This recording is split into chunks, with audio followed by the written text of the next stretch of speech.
Juni 18, Jumatano, mwaka wa 2025.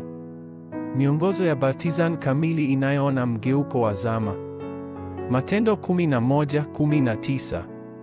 Basi wale waliokuwa wametawanywa kwa ajili ya mateso ya Stefano walisafiri mpaka Foinike, Kipro na Antiokia, wakihubiri ujumbe kwa Wayahudi peke yao. Yesu alieleza kuhusu kazi zinazohusu ufalme wa Mungu kwa muda wa siku 40 kwenye mlima wa Mizeituni. Ni lazima kwa sasa ufurahie majibu ya zama ya wikendi ya siku 3, harakati ya tafakari takatifu ya kumbi 3 na jibu la zama ya maofisa wa kanisa. Ni lazima upate nguvu zinazohitajika kwa ajili ya masomo yako kupitia maombi na kufufua ubongo wako.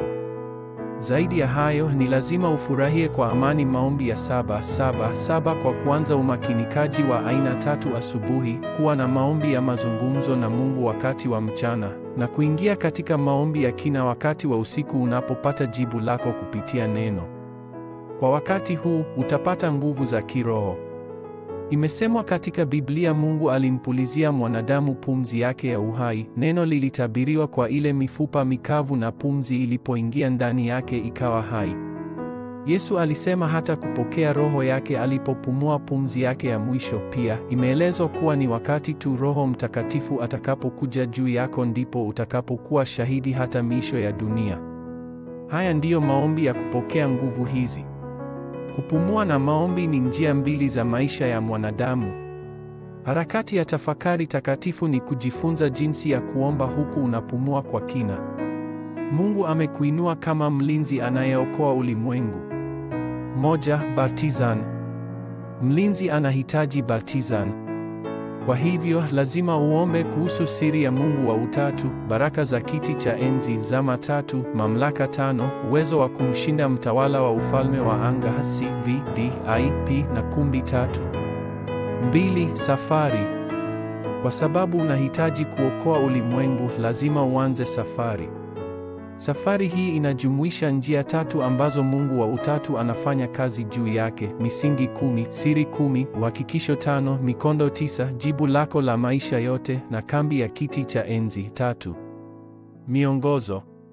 Zama kwa zama, Mungu ameinua miongozo na hata kukuagiza kuinua miongozo hii katika sehemu mbalimbali.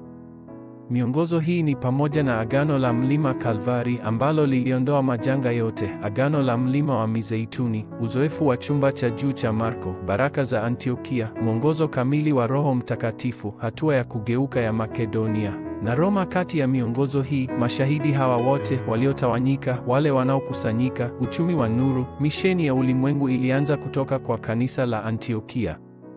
Ombi la agano hii: Mungu Baba, naomba maombi aliyoyatoa Kristo yaanze leo. Miongozo muhimu kutokea katika maeneo mbalimbali. Naomba timu ya maombi ambayo inaomba masaa 24 kote ulimwenguni ibuke. Kazi za kuvunja nguvu zote za giza zitokee katika kila eneo na zama. Katika jina la Yesu Kristo ninaomba. Amen.